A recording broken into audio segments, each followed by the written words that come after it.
Welcome. I am here with Lea Latham. She is I guess Lee will call you the founder and CEO of Katy Elite Suites in Katy, Texas, which is outside of Houston.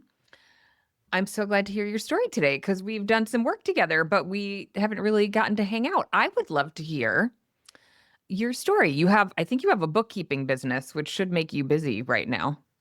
No, No, no. okay, not involved with Well, I tax prep, am, I but guess. it's yes, yes and no. I'm an entrepreneur from my whole life. Okay. My family business, it comes from real estate, from right from knee high. I am primarily involved in real estate. However, in about 2014, I had been doing bookkeeping training for small business owners for one of the big accounting firms, creating procedures and training them in software. And I love doing that. So in 2014, I purchased a bookkeeping franchise and kept it till 2021 and sold it and retired.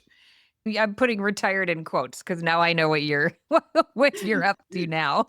You're Um, unretired. uh, in 2023, I retired to the US and became a permanent resident. However, I bought the Katy Elite Suites building in 2021 through a 1031 exchange, which is a tax deferral strategy.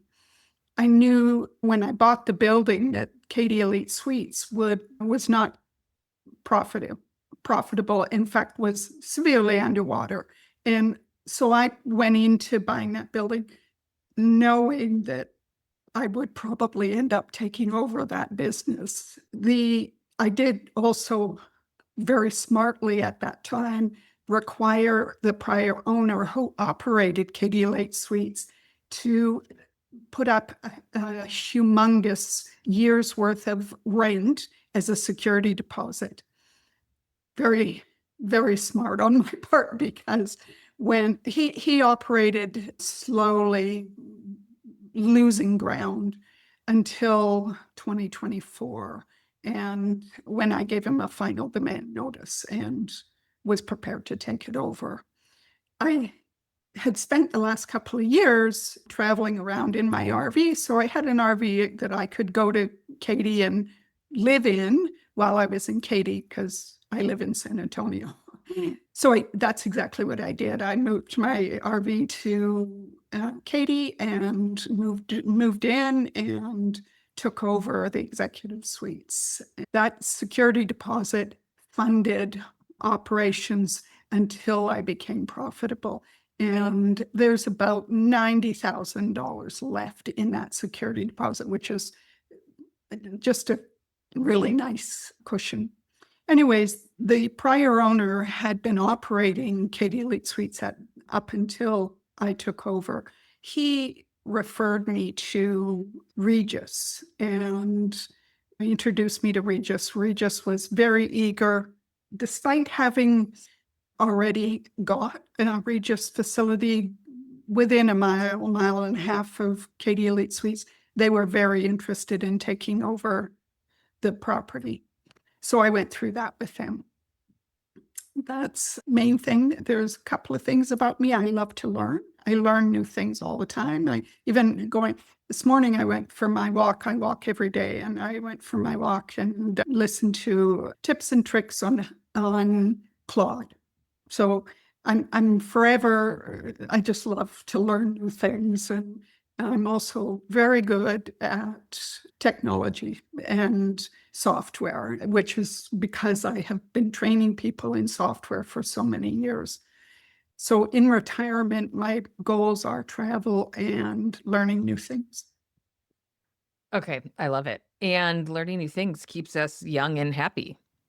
I think so. Yeah. Yeah, totally. Okay, have recognized through my work with you that you are very savvy with technology. Like nothing phases you to try to figure the next thing out. What do you need, to run the business? And you are Canadian? Canadian, yeah. Okay. Where in Canada did you grow up? Vancouver. Wow, I don't know if I realized that. We have a lot of Canadian listeners, so I had to make sure we mentioned that. Um, and now San Well, in fact, Antonio. Spacefully is in Richmond, Oh and yeah. I used to work in Richmond, so it's Oh, very, it's funny. very. Right. So you have that in common with Ruben. Taylor Mason also lives near Vancouver. I don't know if you've met him, but anyway, so did you have other commercial office buildings in your portfolio, or what type of real estate have you spent your life with? So we originally, in 1986, we purchased into the Houston market, and it was apartment complexes as Okay. a family, meaning my parents and there's five of us all together. And we purchased apartment complexes in Houston and operated those until 2002, when we really wanted out of Houston apartments because we felt very concerned about the mold issue in Houston at the time. Okay. Hmm. And so we sold our properties. And when we apartments, they were like 20% occupied. When we sold them, they were 95% occupied. So Okay. we You know we how to did do this. we I know Macy's, and so anyways, then when we purchased through 1031 exchange office buildings in Colorado. My mother retired and the five siblings took over. There's just two of us left. We've either bought out or they've sold their shares, each of my other siblings. There's two of us left, and we've just in 2021 did another. We sold the buildings in Colorado, and I purchased in Katy, and we had building in Arkansas and San Antonio here as well. And the two of us are now actually just splitting. So he's going with his buildings, and this is more of an estate planning thing. So he ends up with his part and I end up with mine. And like I said, it's for estate planning purposes. Perfect. Okay. So you've done real estate investment for a long time. Had you ever been involved in a business that required sort of the heavy operational lift that this one does? So that's an interesting because our family business was actually very operational.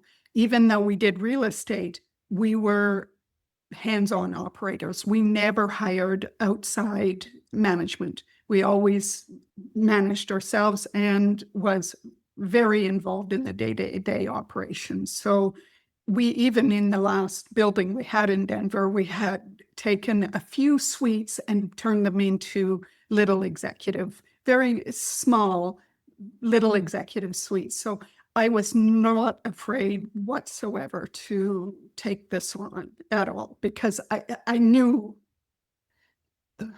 about the business. I really didn't know about scaling up the operations the way we have. And Yep. that's really up to you. That's been your participation. Well, yes, and you are a very savvy operator. So you sort of take it and run with it, which is fantastic. Okay, so the how how many square feet is the entire building? 24,000. Okay. And then roughly half of it, 13,000 square feet, is the executive suite. What gave you confidence in the market? Because the operator that was running it was bleeding money. You knew that. Yeah. What was it that made you think, I know you were kind of comfortable with the model, you had Regis come in and give you a proposal, but what kind of made you say, I can do this. This is the right market. We're gonna flip this. The owner. He was, as far as I was concerned, he was completely incompetent. Okay. And he was just a bad operator. And I've experienced with bad operators. My dad is a bad operator as Yeah. far as he's a great deal maker. He's a Yeah. phenomenal deal maker. He's just a bad operator. Yeah. I'm a better operator. I'm not a great deal maker. And Okay. so I felt very confident that I could take over and do a better job. I think my big mistake was keeping the manager that was there, but it actually helped me transition into the business. I just kept her too long. Yeah. Well, I'd love for you to say a few words about that because everybody listening has been there. I've been there before. So you had a pre-existing manager. I know you were very passionate about supporting her and helping her develop, and she'd had basically no oversight and no mentorship and no not much training. And you really wanted to support her and give her a chance. And you did. And then you just and you were you were trying to maybe not live in Katy full time, but you didn't have a sense of kind of what was happening in the business, but you had a sense it wasn't going how it should have been. Can you just, yeah, maybe just for people who listening who have that inkling, like, I want this to work, it's not working. Like, what advice would you give? I actually, the turning point for me was when I offered her a co-working university and she turned it down. That was okay. That very clear to me. Your investment in your future, in my future, is very clear now. And that was the turning point for me. But also there were, I mean, not being in control of the business. And as a bookkeeper, as an operator, being in control of the business means you know where the money is coming in, you're on top of the money coming in, and you're aware, you're on top of the expenses going out. And she was not in control of the business. And I did not want to operate it day by day. So I found the day I left for a 2-week cruise from Portugal, I found she had, for the third time, not collected lease rent on an office for 2 years. That was okay. So I had to keep her on while I was on my cruise, but when I came back, the first thing I did was let her go. And my biggest regret is that I mean, and like I said, it was the third time. Well, at the first time, maybe I should have stepped up a little bit more. And so my regret was that I didn't step up soon enough or sooner, because the current manager just took it and ran with it, even though she didn't have specifically co-working experience. And she's done a hell of a job at leasing and getting control of the revenues and the expenses. So that's really been the big turnaround for me, anyways. Yeah, I think a lot of folks would have done exactly what you did. Somebody with industry experience, they know, like, they've been there for years, and the relationship with the members. I think you felt like, okay, occupancy's low, but we don't want to lose the people that we have. And this often happens, right? They're great at front of the house, like the relationship with the members. And then the back of the house, sometimes you're not sure. And you don't want to be working in the business every day. You want to have confidence that both sides are getting done. That can be really hard to find. I definitely was very worried about her relationship with the tenants. Yeah.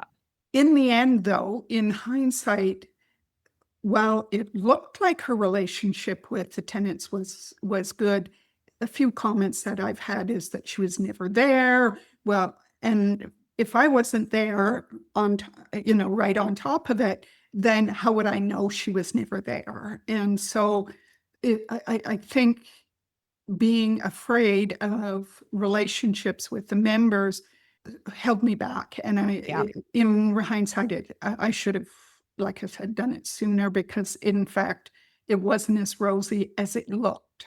Yeah.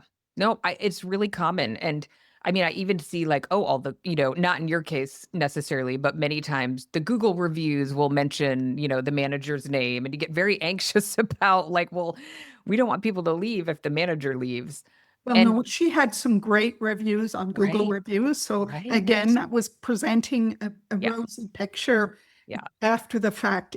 I mean, I don't think we lost one yeah, lease yeah, because of her going, not one. So I won't make that mistake again. Yeah. yeah.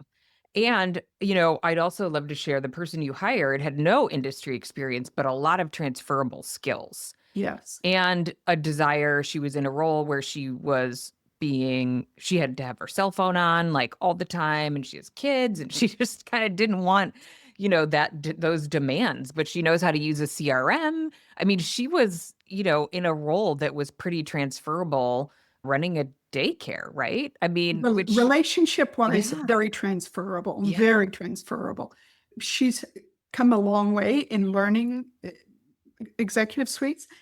I think she really likes the business, and I think she also likes that she goes home at 5 o'clock, and that's in turn, if there's been a few occasions where she's had to do something in the evening or on the weekend, but it's not the norm. Is she goes home and she yeah, turns it off.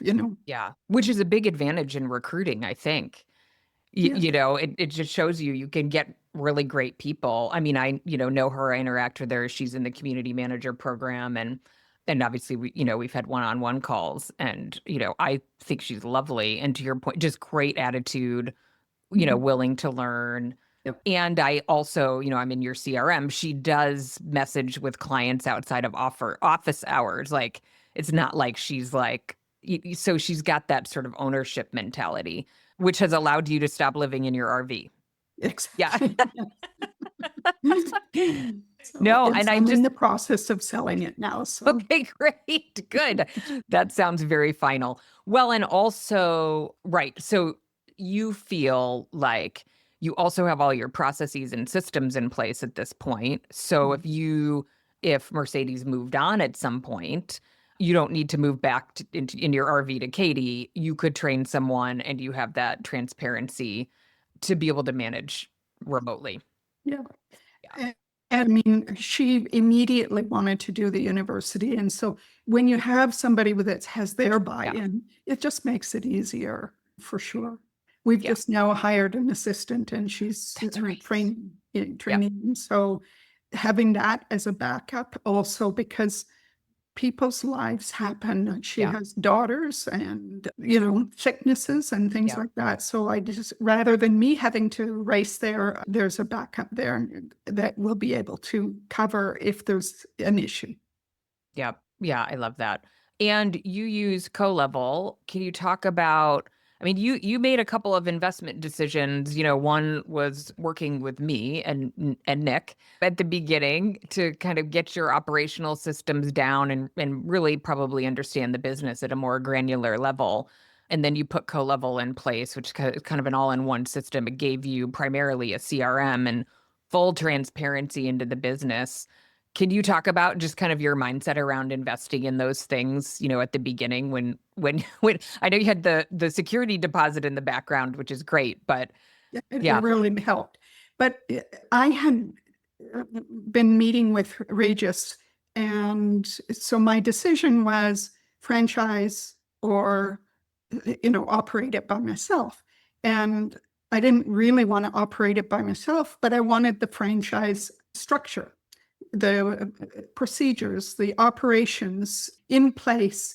So one thing I do like franchised structure. I don't like franchise never-ending fees. And with the Regis proposal, they had control of the spending, which controlled the net back to me. And so no, I'm not going to do that. So I want to put the structure in place without the ongoing perpetual fees. And so that's why I decided to go with a consultant and get the systems in place, get everything working well at a one-time fee, and then we're doing your other programs. And I'm much, much happier with that. yeah, yeah, yeah, because it's a heavy lift. Kane Wilmot always says it's like flying an airplane. Like 0 to 30,000 feet is the hardest. Yeah. For you stabilizing, getting all the software and the systems in place, and then once you're there, right, you're not happy with the fees because now you understand, you're stabilized, you're just kind of rolling, and of course there are ups and downs and staff changes that'll happen, but you my can manage bookkeeping those. my bookkeeping franchise, having that franchise for the first year was helpful. Yeah. After that first year, I continued for the remainder of the 8 years paying their franchise fees and getting no return Yeah. value. So that Yeah. was a huge, no, I don't want to do that again. No. Yeah.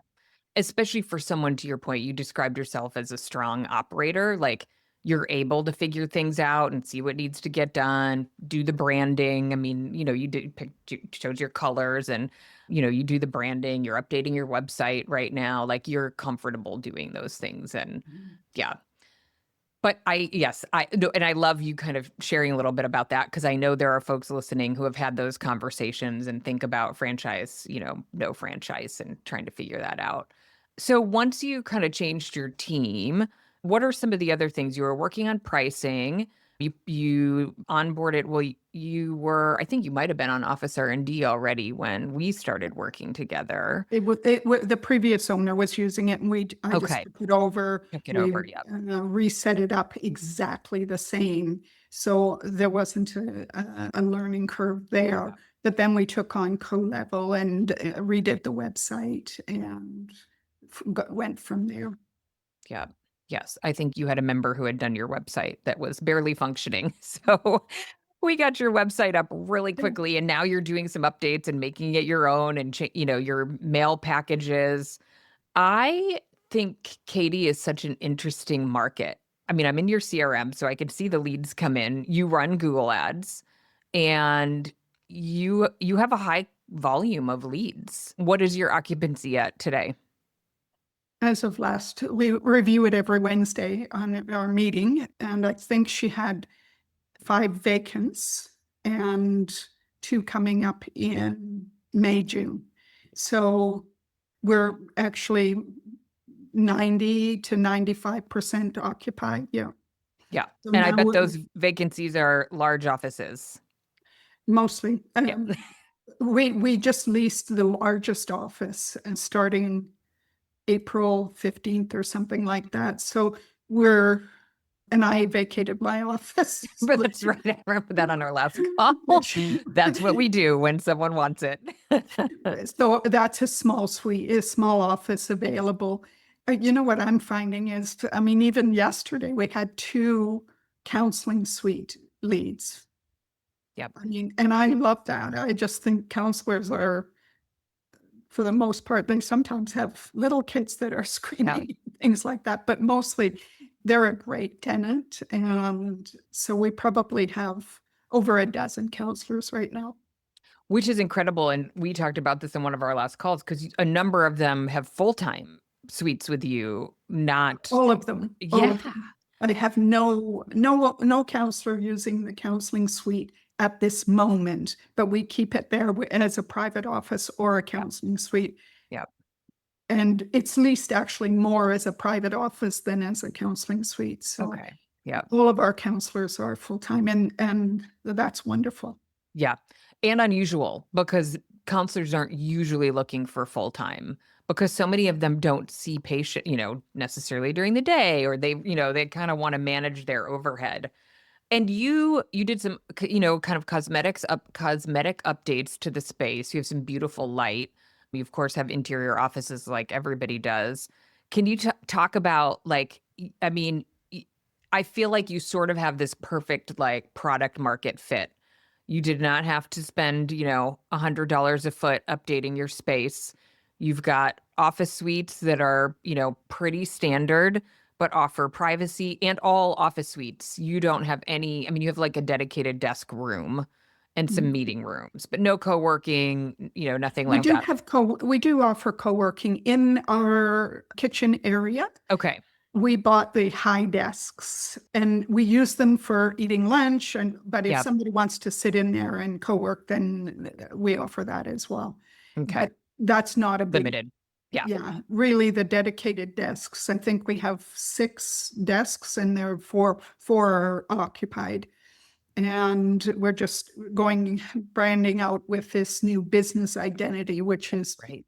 office hourly rentals per month. And so we're just working on that right now.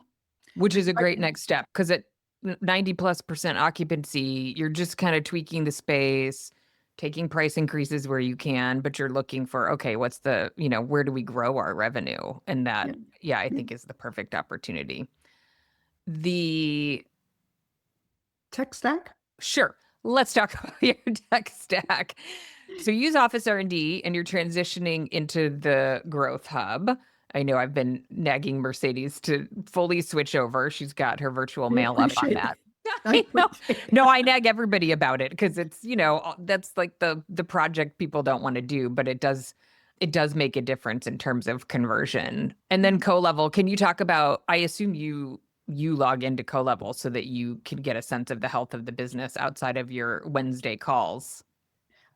I do more on my phone just to track the conversations that are going on. I Yeah. listen to them occasionally.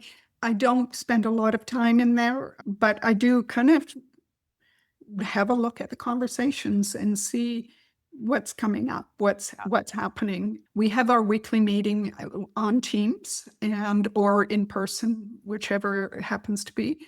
I use Teams a lot and I use it for multiple different businesses. So it's very useful for me.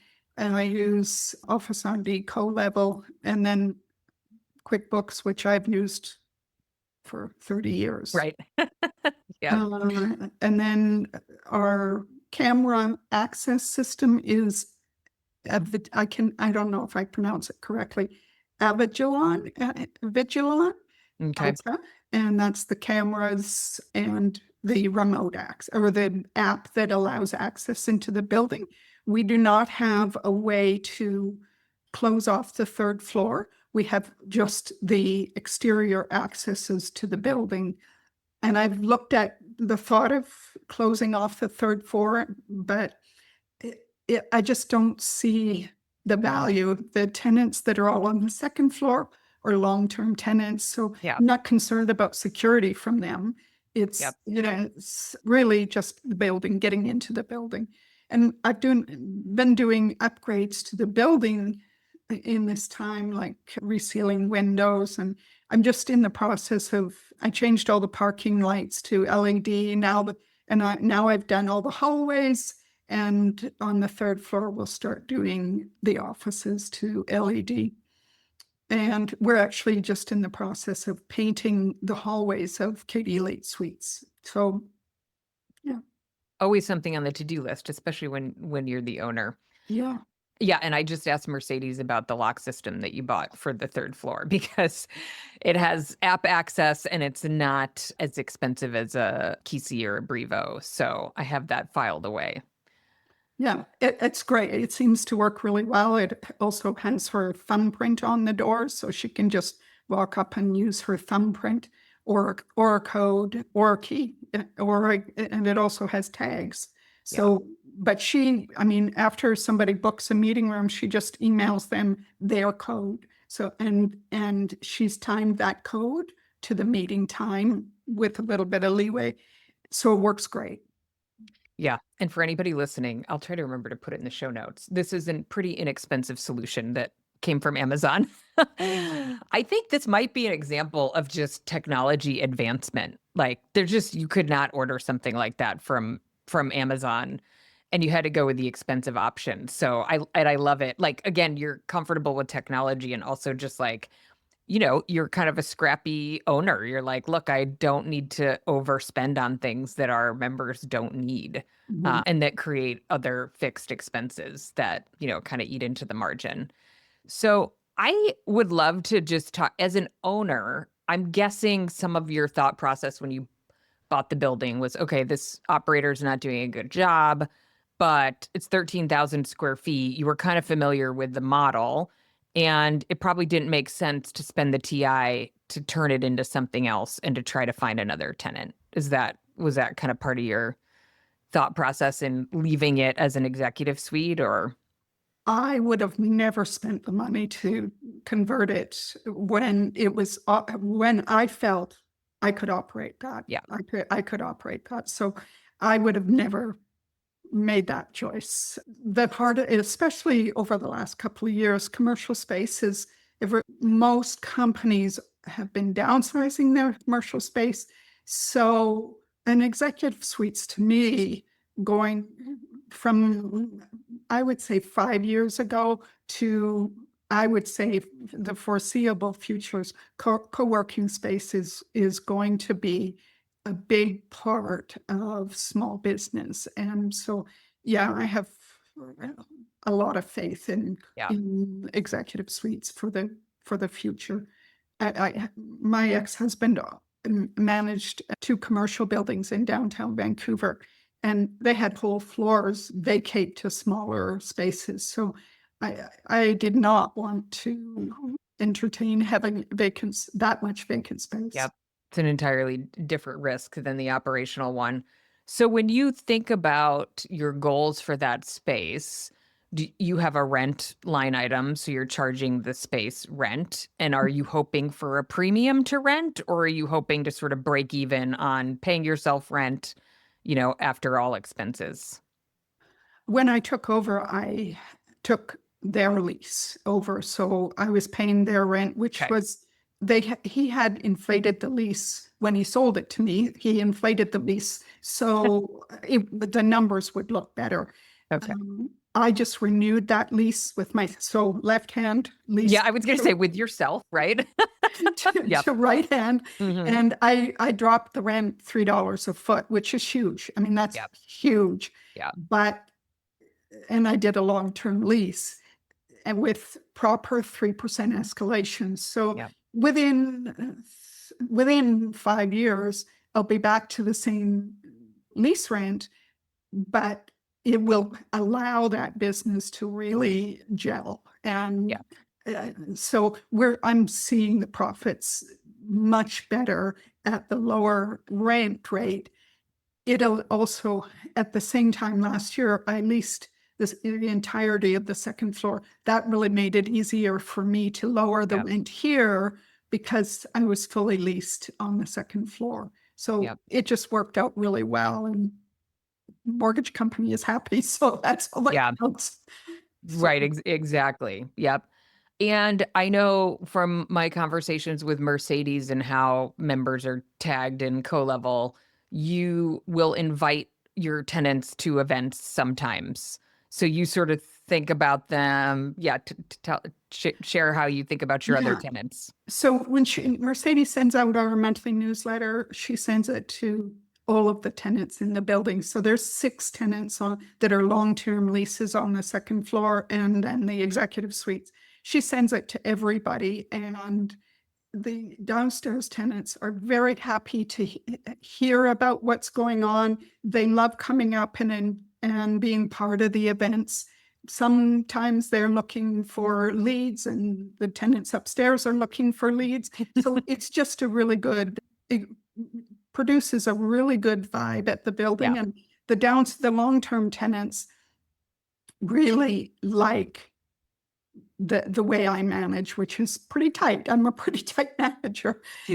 But what they see is I'm responsive. Yeah. And right from bookkeeping, my number one thing that I would tell my bookkeepers is the fastest way to lose a client is not being responsive. And Yeah. so responsiveness is huge. And I have gained a lot of bookkeeping clients because their bookkeeper would not respond to them. So that's huge for me. It's the simplest things, right? I mean, same thing with lead management, which is one of the advantages of co-level. You have the automations turned on, and with, Mercedes being on top of the leads, which I know was a problem before. It's like the simplest things in business Mhm. that, people don't do well. And it's so sometimes, I mean, you have to have in our business, this, you're just talking about some of these factors. You have to have the right real estate deal in place. You have to have the right product market fit. You have to, do a lot of things. And then you just have to do a lot of basic things really well. Yeah. Yeah. Relationships are big, and Yeah. relationships are very, very big. But a co-level is a good example of I I don't like in business and certainly in bookkeeping texting. I just disagree with texting. However, It is. It is. So I'm happy to have managers that are happy to text from Yeah. co-level back and forth. If that's works, great. It's just not the way I like to do it. So But that makes you a good operator because you're saying, well, what does the customer like? And I think your customers text more than others. I mean, based on kind of, I am weirdly obsessed with CRMs and I'm always kind of poking around it, right? How are people behaving? And your members seem to be texters. They'll text Mercedes like, oh, I'm downstairs or, whatever. But so it's perfect. You're meeting them where they're at and they probably really appreciate that. So, yeah. yeah. And, back to the vibe, I think Mercedes told me, she made something that sounded complicated recently. What did she make for a member event? The last one was sliders. Nice. I mean, she seems to love it. I can't remember what the other one was. I was like, You know Mercedes, where you know what I think with Mercedes, that comes from the daycare huh, because they had a lot of events. And okay. when she first started, she was wanting to do a lot of young events. And I'm going, well, no, let's up this a little bit. So, but I think she likes to have events, and now she's going to have an assistant to help her Yeah. with them, which is awesome. Yeah. I know, because even when you try to do something simple, it's like an all day production. So, Yeah. but it The is members engaging. love it. Right, exactly. Yeah. Yeah. Well, and I'll also share, we were debating about social media because I was like, I just can't see a reason to do it. And you guys were like, well, when we have these events, the members get to know each other and they want to tag you and they want to tag each other. And you're like, we just need to do it for member engagement, which is great. Well, in fact, how that came up is one of our executive suite offices, who has two offices and probably been there the longest. He kept every time we had an event, he was tagging it on, I don't know, his Instagram or Facebook. I don't know what it was. But he Hmm. was tagging it. And I said to Mercedes, we should be doing that, just him. And so, you have to kind of, I'm not an Instagrammer, I'm not a Facebooker, but the reality is a lot of people are. And Yeah. so you do what you have to do. Yep. Well, but I also love that it was kind of member driven because I was like, I don't know, don't spend too much time ROI, but you're creating like a nice culture there where the members want to connect and connect with you. And that's You know what? Culture incredible. is what keeps people Right. there. And the longer you can keep them, the lower your cost in getting them Yep. becomes. It's huge. And so I like to keep them long term. Yeah. Yep. I love it. Okay. You've accomplished a ton over the last year. Your revenue and margins have gone up. What's Doubled, next? doubled. Doubled. Right. You've doubled. I was going to say, I feel like we've sort of saw like a hockey stick. You sent me your books and I was like, that's incredible. So what's next? What's the focus for 2026? Meeting rooms and virtual mail Yeah. and the business identity package. I'm not crazy about the Google My Business because it seems like they want their name in Google, but and they want to do it as cheaply as possible. So they're not really looking for a space. They're Yep. looking to get their marketing and then move on. So Yep. I Tricky. prefer the business identity package, even though it includes Google My Business. It's giving them some hours. I think it's a better approach Yep. to that. So meeting rooms, virtual mail, those are because if we run out of real estate to lease, what we're left with is things that don't cost real estate, and that's virtual mail and using the meeting rooms and the hourly offices are what are left. Increasing our printing, our ancillary items that Yep. they can purchase. Those are all things, even iWorkspace. We started with everybody on there, but we found a lot of the executive suites don't even want it. They just want to come and get their mail from the box. Oh, funny. They don't. Okay. They just walk in and pick it up and they know it's there. And yeah. So, but selling what we have that doesn't cost real estate is really the next level. Yep. I think mail's gonna do well for you. I mean, Houston's a big market, and you're, like, on one side of the highway. You've got sort of a little, geographic area carved out. So I think with some focus because you've already grown it from not Yeah, very much to yeah, yeah, yeah, quite a bit. Although leasing the offices really put us moves the needle. Yeah, in a position where we can start thinking of these things. How can yeah, we grow these other things? Yeah. yeah. Gives you a little headspace. Perfect. Okay, well, Lee, what's your next trip that you're planning for fun? In 2 weeks, I'm leaving from New Orleans on a cruise to Roatan and around the Caribbean. And I have another cruise in July, and I'm developing a piece of land in Colorado.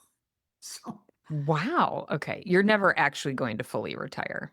well, I am retired. I feel like I'm retired, but You have projects that you're I doing. love doing what I'm doing, which Yeah. is not sitting on a couch twiddling my thumbs. That Yep. I don't want to do that. Yep. So, Totally.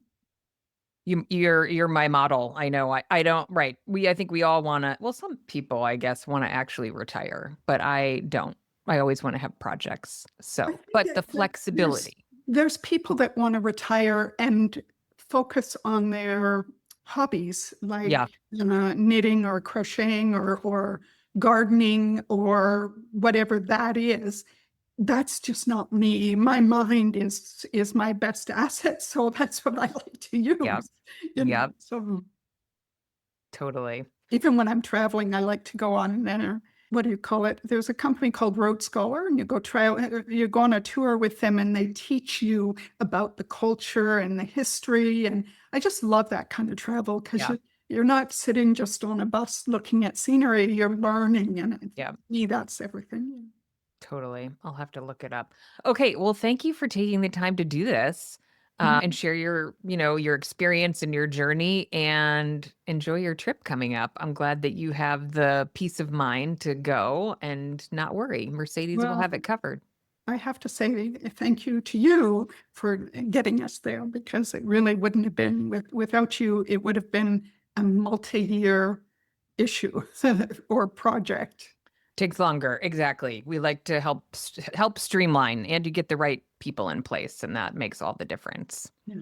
That's all these pieces of the puzzle that make the difference. So Yeah. anyway, thank you very much. You're welcome. I've enjoyed working with you and the team. So, that's the happiness of my work is the people that I get to work with. So, it was great to spend a little time with you today. Thank you, Lee. Okay, bye-bye.